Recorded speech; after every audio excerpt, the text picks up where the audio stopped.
aula de hoje de Geotecnia 1, a gente vai falar sobre classificação dos solos.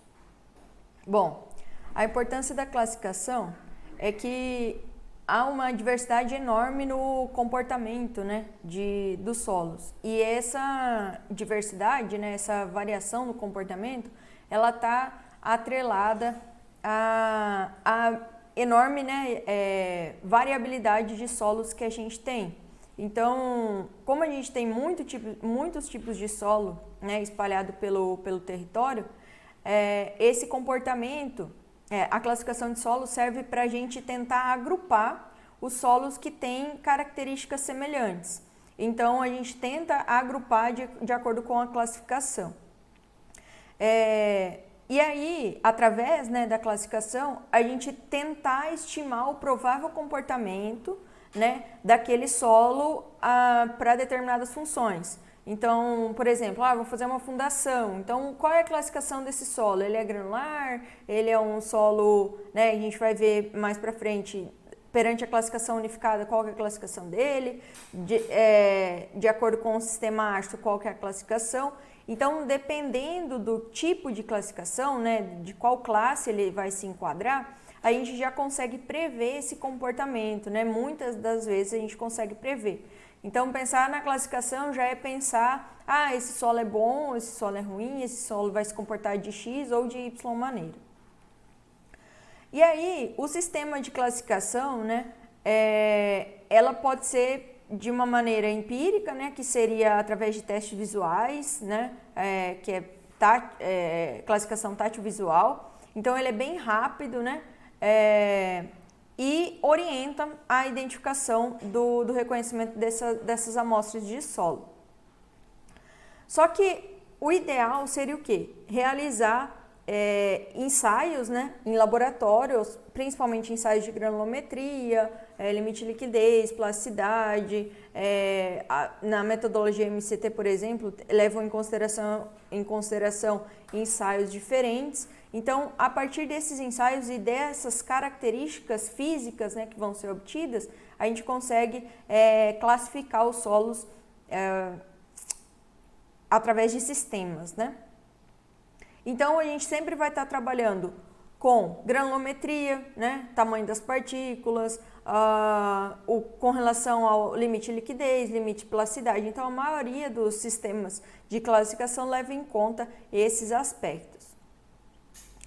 Para a fração grossa, né, os pedregulhos, informações quanto à composição granulométrica, formas das partículas, existência ou não de finos, sempre são necessárias.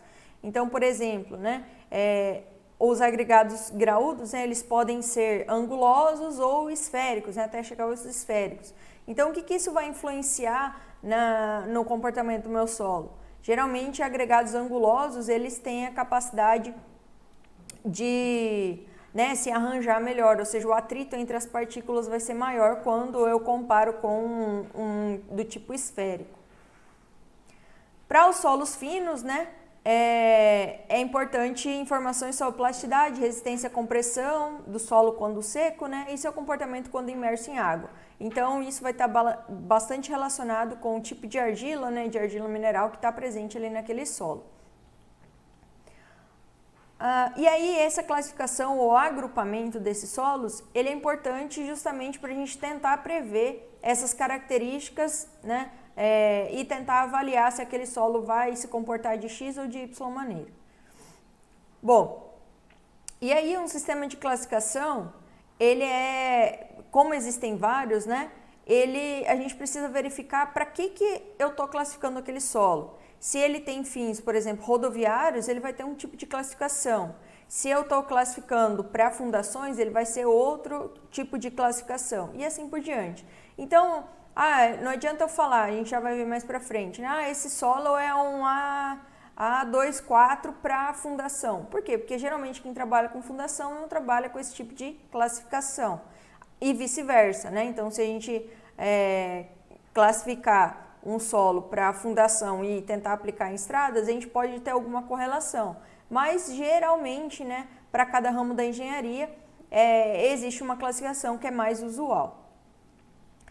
E aí muitas das características, né, físicas, químicas, biológicas do solo são relacionadas à sua textura, fazendo a sua determinação uma das mais básicas na análise do solo. Então, vou analisar a textura do solo, é uma das primeiras análises para eu conseguir classificar.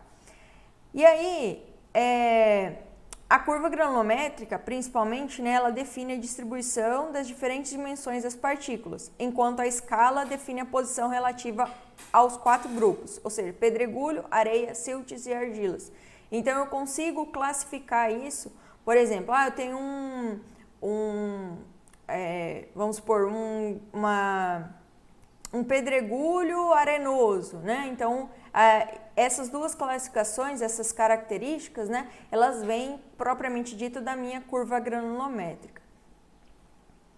Bom, e aí como a gente já viu, né, existem vários órgãos, né, que classificam essa granulometria, então que separa argila de silt, de areia, de pedregulho e assim por diante. Então aqui tem algumas escalas, né, para a gente tomar como norte. E aí, essa identificação, né, ao primeiro momento, a gente pode dividir os solos em 2 grandes grupos, os solos grossos ou os solos finos, né? Solos grossos são ásperos ao tato, seriam os pedregulhos, ou solos finos, que seriam macios ao tato, você tem a presença, né, de argila e de silt. Quando predominam grãos maiores que 2 milímetros, o solo deve ser classificado como pedregulho, isso de uma maneira geral. Se percebida a predominância de grãos, né, na faixa de 0,1 a 2 milímetros, deve ser classificado como areia. Aí um exame mais acurado, eu ainda vou conseguir classificar isso em areia média, areia grossa ou areia fina. A classificação dos solos grossos ou solos finos também pode ser feita com auxílio da lavagem da amostra uma peneira de 0,075, que é a peneira de número 200, e a avaliação da porcentagem retida. Então, esse aqui é basicamente um ensaio de granulometria. E aí, segundo a textura do solo, né, a gente pode determinar as porcentagens de cada fração de acordo com a escala adotada. A fração predominante dará um nome ao solo que será adjetivado pela fração imediatamente inferior. O que isso quer dizer, né? Que através do triângulo de Ferré, a gente pode pegar as 2 maiores porcentagens de solo e caracterizar, ou seja, classificar esse solo, né? Então, o triângulo de Ferré, ele tem esse aspecto, né? Um triângulo equilátero, e aí, em uma dos seus lados, eu tenho a porcentagem de areia, no outro eu tenho a porcentagem de argila, e aqui na base eu tenho a porcentagem de silt. Beleza. E aí, o triângulo, ele é dividido, né, internamente, então aqui eu tenho a porcentagem, o que cair aqui será argila, aqui é argila arenosa, argila siltosa, areia argilosa, silt argiloso, areia, silt, aqui é areia siltosa e silt arenoso. E como é que ele funciona, né? Como é que eu vou classificar o meu solo através do triângulo de Ferré? Eu vou... Deixa ele preencher, o triângulo tem esse aspecto. Por exemplo, classificação no solo com 49% de areia e 23% de silt e 28% de argila. O que eu vou fazer? Eu vou pegar 49% de areia, então 49% vai dar mais ou menos aqui de areia, né? E aí eu vou seguir paralela a essas linhas. A mesma coisa com porcentagem de argila, 28%, e a porcentagem de silt, que é 23%. Então, vou aqui e encontro. Onde, né, as linhas se encontrarem, eu vou ter a classificação do meu solo. Nesse caso, areia argilosa. Só que não precisava, né, eu não preciso obrigatoriamente utilizar o triângulo. Por quê? Se eu pegar as 2 maiores porcentagens, que seria a areia e a argila, eu já consigo classificar, né? Consigo dar um nome, né, para esse solo. Então, eu pego e coloco o primeiro nome como areia e o segundo é um adjetivo, né? Então, no caso, seria areia argilosa, porque essa aqui é a primeira porcentagem e essa é a segunda porcentagem de material. Então, posso utilizar o triângulo, né? Ou posso adjetivar as porcentagens. Beleza. Aí o segundo sistema de classificação é o sistema da ASHTO, né? Ou TRB. Esse sistema de classificação é principalmente utilizado em projetos rodoviários. Então, essa classificação, a gente reúne os solos granulares em grupo A1, A2 e A3, né? E os solos finos em grupo A4, A5, A6 e A7. E aí, né, dentro desses grupos ainda tem subgrupos. Então, vamos lá. Basicamente, leva em consideração a curva granulométrica, né, então a porcentagem que passa em determinada peneira, o LL e o IP. Então, em função do IP e do meu LL, por exemplo, se cair aqui nesse quadro, ele é A4 ou A24, né? Então, aqui eu tenho uma classificação prévia do meu material. E por que o que isso vai significar lá na minha caracterização, né, dos meus materiais para pavimentação? Na pavimentação, a gente tem várias camadas, né, que constituem o pavimento. Então, a primeira camada, que seria o subleito, ou a fundação, né, a fundação do meu pavimento, ela é chamada de subleito. Então, esse subleito, ele vai ser composto, né, por um material, digamos, natural. Então, é o terreno que já está lá. E aí, essa classificação da ASTO ou do TRB, né, essa classificação, ela nos dá uma ideia, né, de se esse material vai ser bom ou se esse material vai ser ruim para subleito, né, para o caso da pavimentação. Então, quando o meu solo, né, estiver mais perto do A1, melhor ele é, ou seja, mais granular é esse solo. E quanto mais perto do A7, né, A6, por aí, pior é meu solo, porque ele vai ter mais finos e mais matéria orgânica. Lembrando que é para o sistema da ASTO, tá? Esse entendimento. E aí, solos, né, como areias e tudo mais, eles são classificados geralmente, né, como A3. Solos finos, de A4 até A7. E quando os solos são ditos muito ruins, eles são enquadrados como A6 e A7.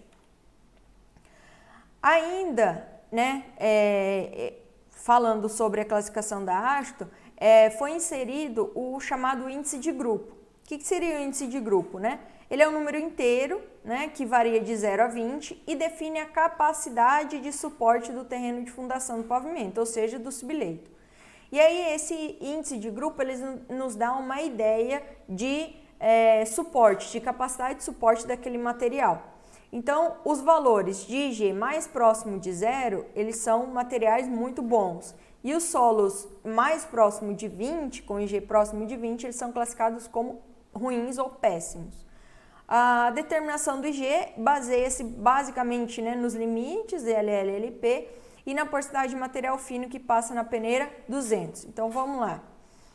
A equação do IG, que representa o IG, é essa aqui, é bem simples, né? 0,2A mais 0,05AC mais 0,01BD. Beleza. Mas o que significa A, B, C e D, né? O A, eu vou pegar a porcentagem que passa na peneira 200, né? E vou subtrair 35, certo? Se esse valor der maior que 40, eu vou utilizar 40. Se esse valor der menor que 0, ou seja, der um número negativo, eu vou utilizar 0. O B eu vou pegar a mesma porcentagem, né, que passa na 200 e vou diminuir 15. Se esse valor resultante aqui, né, do P menos 15, der menor que 0, eu adoto 0. E se der maior que 40, eu adoto 40. O C é o LL menos 40. Mesma coisa, né? Se der menor que 0, eu adoto 0. E se der maior que 20, eu adoto 20.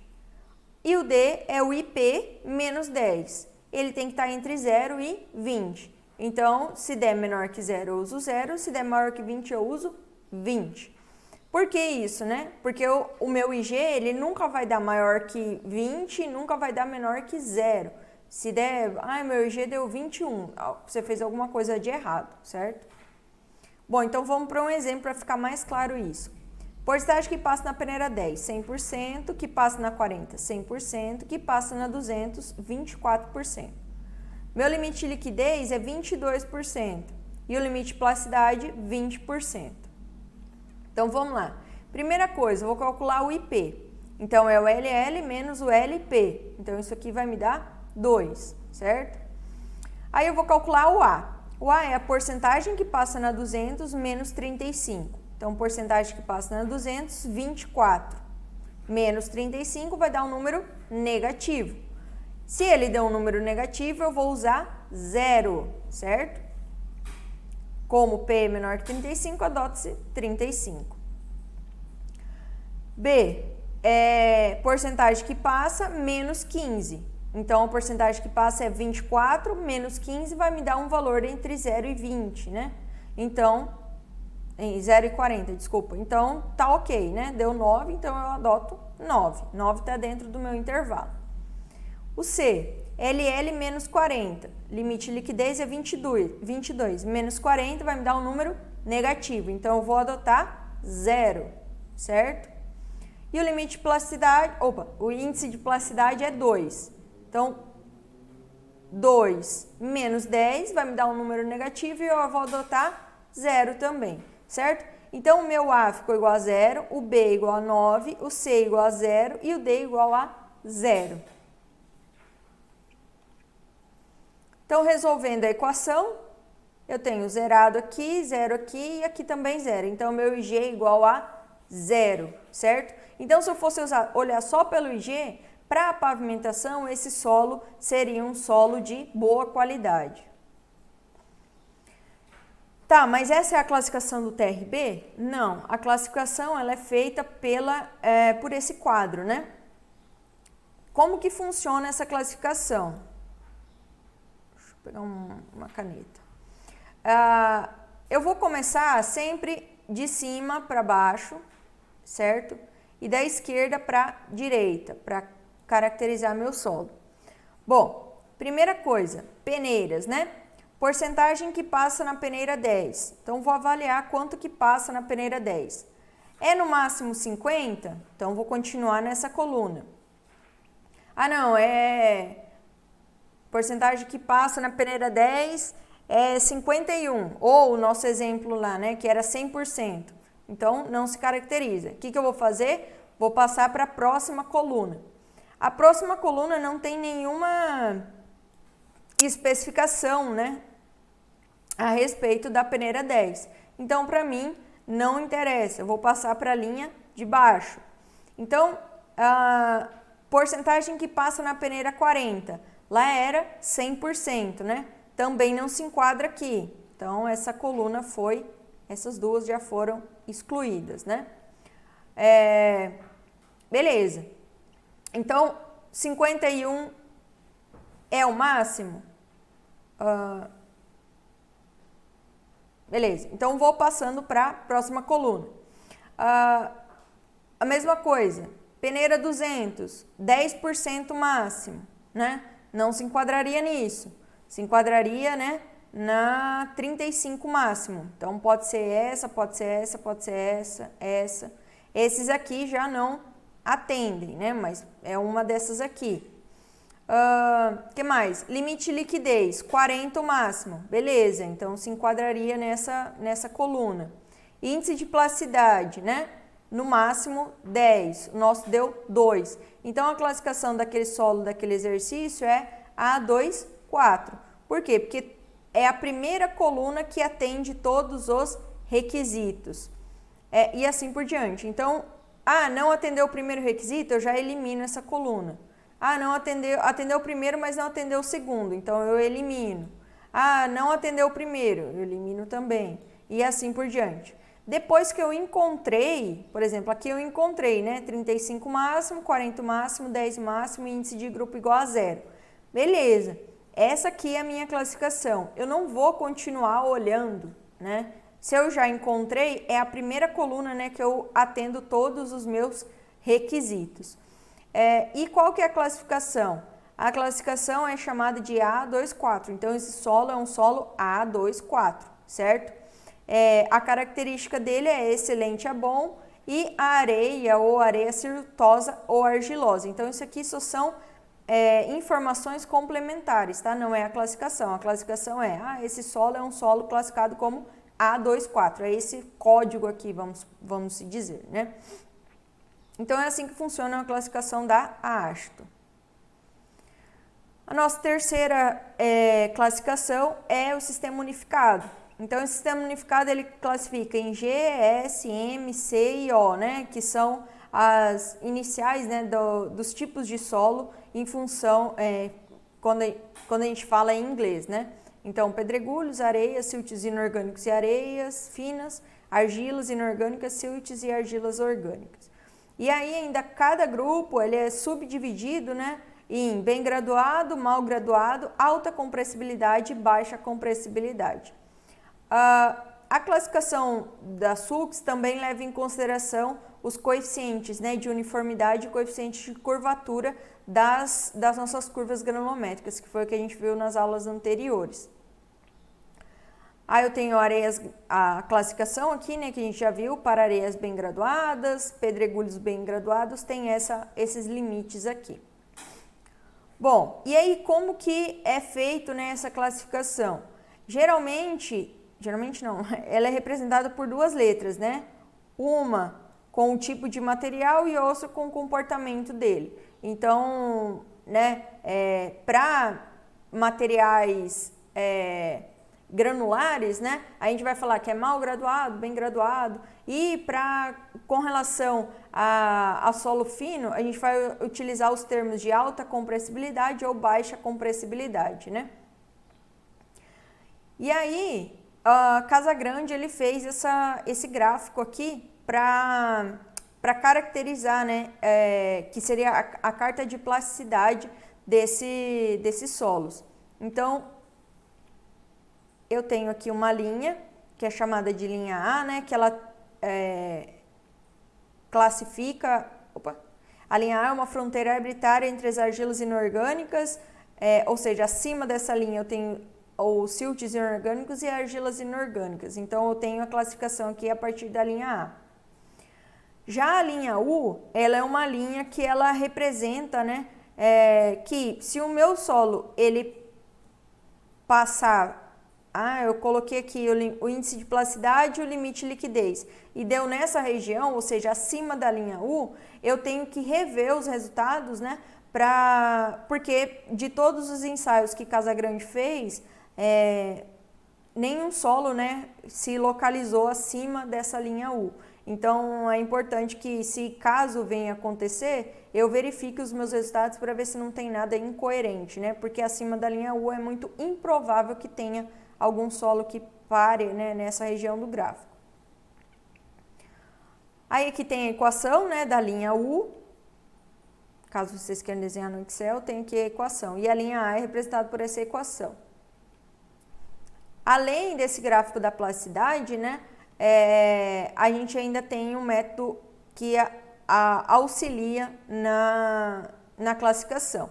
Nada mais é do que um fluxograma, né? Então, primeiro eu verifico exame táctil visual do solo, né? Então, se ele é um solo grosso, orgânico ou fino. Solo grosso quando ele apresenta pedregulho, solo fino, né, quando ele tem a maior parcela de silt, argila e areias, né? Já quando ele é orgânico, ele vai apresentar um aspecto mais escuro, né, uma coloração mais escura, com bastante fibra, e pelo olfato você consegue identificar que ele tem um cheiro bem peculiar. Então, o orgânico a gente identifica como PT, né, estrutura fibrosa, cor escura, cheiro, teor de umidade alto e restos vegetais ou animais. Então, a gente só classifica isso quando é solo orgânico, né? Quando é solo grossos, né, como que eu vou saber? Eu faço o ensaio de peneiramento, certo? E a porcentagem que passa, né, na peneira de número 200 é menor que 50%. Então, tem o ensaio de peneiramento, e aí eu analiso, né, a porcentagem que passa na peneira 4 é menor que 50%? Se for menor que 50, eu sigo por essa linha. Se for maior, eu sigo por essa outra linha, né? E assim por diante. Então, eu avalio a curva granulométrica, se ele é bem graduado ou mal graduado, e avalio o LL e o LP em função da linha A. Lembra lá do gráfico de Casagrande? Se ele estiver acima da linha A, abaixo da linha A, né? Então eu consigo identificar qual é o meu solo. E aí ele já dá a classificação. Existem alguns solos, como esse daqui, né, que tem uma classificação dupla. Então ele tá entre, né, o GM e o GC. Então eu coloco os dois, GM e GC. A mesma coisa aqui do outro lado, certo? Então isso aqui também é comum de ocorrer. Já se meus solos, né, a maior parte dele passa pela peneira de número 200, né, de abertura 200, eu vou olhar os ensaios de LL e LP. Se o LL for menor que 50, eu sigo por esse lado, se for maior, eu sigo por esse outro lado. E assim, sucessivamente, né, vou avaliando essas questões, né, que vai apresentando no meu fluxograma. Então, é uma classificação bem tranquila de fazer, desde que, né, eu tenha todos os resultados em mãos. Aqui em geral, né, a classificação. E aí, tendo em vista que todos esses sistemas de classificações foram feitas em regiões, né, de clima temperado, a AASHTO, por exemplo, foi desenvolvida nos Estados Unidos, então esse sistema de classificação foram utilizados a maior parte solos de regiões de clima temperado. E aí, Nogami e Willibor verificaram que os solos de regiões tropicais eles têm um comportamento diferente. Então, eles muitas vezes eram materiais que não... Um exemplo, né? Uma argila perante a ácido sempre vai ser ruim. Então, se eu tiver um solo argiloso, né, ele sempre vai caracterizar como um material ruim e o pedregulho sempre como um material bom. Já para os solos tropicais, né, que nem o caso do Brasil, muitas vezes os solos argilosos eles não são tão ruins assim. Por quê? Porque para climas tropicais essas argilas elas já estão estabilizadas, ou seja, não vão ser, muitas vezes, né, não vão ser argilas expansivas, não vão ser argilas que podem provocar algum tipo de problema na minha obra. Então, basicamente, no sistema da AASHTO, principalmente, né, os solos finos são considerados ruins, principalmente para pavimentação. E aí, Nogami e Willibor, eles tentaram dividir esses solos, né, em dois grupos, que seriam os solos tropicais. Então, os solos de comportamento laterítico e os solos de comportamento não laterítico. Então, esses solos, né, lateríticos, qual que é a diferença entre os solos lateríticos e não lateríticos, né? Os lateríticos, eles resultam num processo muito grande de intempéries ali agindo nesse solo. E aí eu tenho permanência da caulinita como argila mineral exclusivo ou predominante, ou seja, a caulinita é um argila mineral que não vai reagir tanto com a água. Riqueza de óxidos hidratados de ferro e alumínio, então ele tem uma coloração amarelada, alaranjada, né, por conta desses óxidos. Os solos apresentam ainda macroestrutura e microestrutura porosa, né? Então ele tem uma porosidade muito grande, apesar de ter uma porcentagem grande de argila. Quando chove, né, essa água ela não tende a ficar empoçada porque ela tem uma drenagem muito boa, tem muito poros, né, nesse solo. A morfologia peculiar dos perfis naturais, caracterizada pela grande espessura do horizonte pedológico. O que significa isso? Significa que eu tenho grandes espessuras de solo, né, sem a presença da rocha de origem, por exemplo. Então, eu tenho espessuras muito grandes de solo, que é o que acontece, né, em grande parte do Mato Grosso. E aí, Nogami e Willibor, né, eles classificaram esses solos, que é a classificação MCT, Mini Compactado Tropical, né? E eles fizeram como eles iam trabalhar com solo fino, eles fizeram corpos de prova reduzidos, né? Então é 50 milímetros esses corpos de prova. E aí eles geraram um gráfico, né? E desse gráfico eu consigo classificar os meus solos como de comportamento não laterítico, que é representado pela letra N, e laterítico, né, com a letra L. E ainda eu tenho uma segunda letra que está relacionado com a classificação. Então, argiloso, siltoso, arenoso, né? Então, são letras que complementam a classificação. Então, vamos lá. Solo, N, solos de comportamento não laterítico e L, solos de comportamento laterítico. Então, aqui eu tenho C', que são parâmetros retirados do ensaio, e aqui o E', que também é parâmetro retirado do ensaio. O C' dá uma ideia de granulometria, né? E o E' dá uma ideia de compactação, né? Quanto que esse solo tá compactando. E aí aqui, por exemplo, eu tenho o que é um NA, né? Um solo de comportamento não laterítico, né? Então, e areia. Então, é uma areia não laterítica. NS' é um silt não laterítico, né? LG' é um solo argiloso, né?